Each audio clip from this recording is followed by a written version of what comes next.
4 people and injured hundreds more. Emergency crews are battling more than 60 separate blazes. Authorities have told tourists to leave several popular beach resorts. Officials say arsonists may have started the fires. These men wanted to help the hard-pressed firefighters. They brought warm meals for the emergency workers, but then found themselves trapped.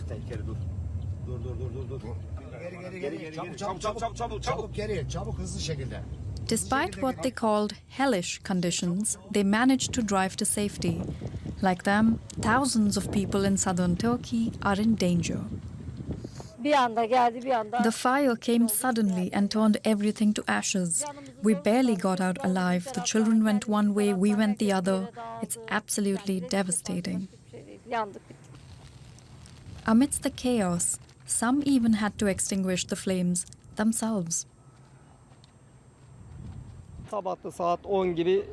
I was checking on everyone in the family. I was also calling my friend. He kept saying the fire had not reached my house. But when I got here, it was engulfed in flames.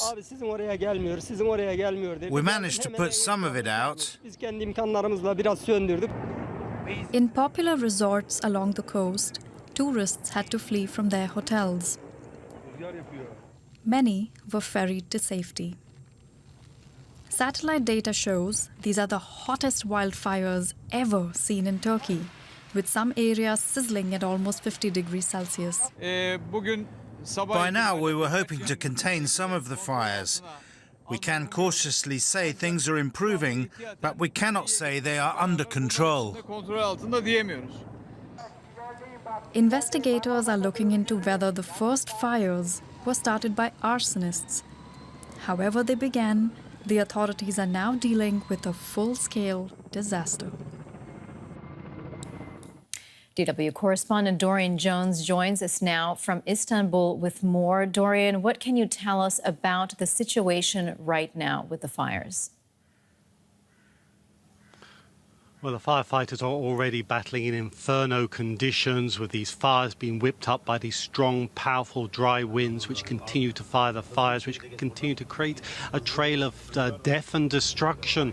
But having said that, the Turkish authorities have said that they have managed to bring 50 out of the over 70 fires under control. But we are now getting reports that another major fire has broken out close to Fethiye, an important sea resort. And that's why evacuation orders have been started to be issued to many villages in the region, and school dormitories have now been opened up for shelter. And with the forecasts predicting weather to rise even higher temperatures, the firefighters know they're in for a very long fight. Well, we also know that many of these wildfires have struck very close to some of Turkey's tourist hotspots. Dorian, how bad of an impact is this having on Turkey's tourist industry, which is very important?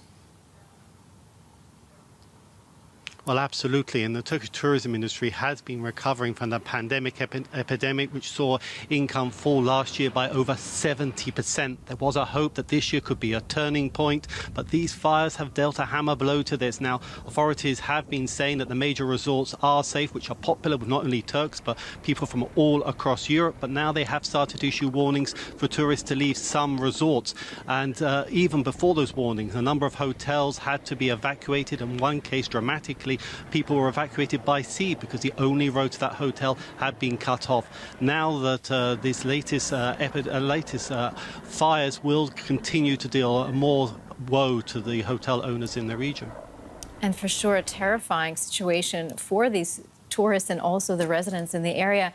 Now, Dorian, also we're hearing from authorities who say they suspect that arsonists may have started the fires. Is there evidence to support these claims? Well, what you have to understand is that this region, before these fires broke out, had been experiencing record high temperatures along with these strong, dry winds, which had turned much of the region into a tinderbox.